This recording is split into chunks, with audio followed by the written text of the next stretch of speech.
Касательно Халық Кеңесі Народного Совета.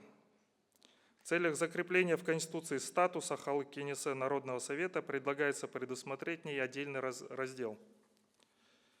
Во-первых, закрепить нормы, что Халық Кеңесі Народный Совет – это высший консультативный орган, представляющий интересы народа Республики Казахстан. Предусмотреть, что состав будет формироваться главой государства из числа граждан Республики Казахстан.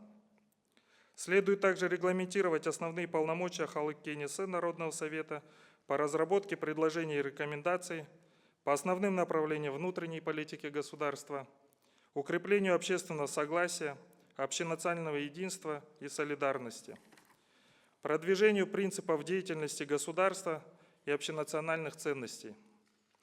Кроме того, президентом озвучено, что Халық Кеңесі Народный Совет должен получить право законодательной инициативы, что требует соответствующего закрепления в Конституции. Вопросы порядка образования, формирования состава, полномочия и организация деятельности Халық Кеңесі Народного Совета будут определены отдельным конституционным законом.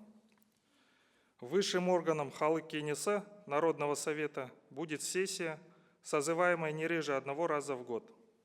Таким образом, Халық Кеңесі Народный Совет, как Ассамблея народа Казахстана и Национальный Курултай, не будет постоянно действующим органом.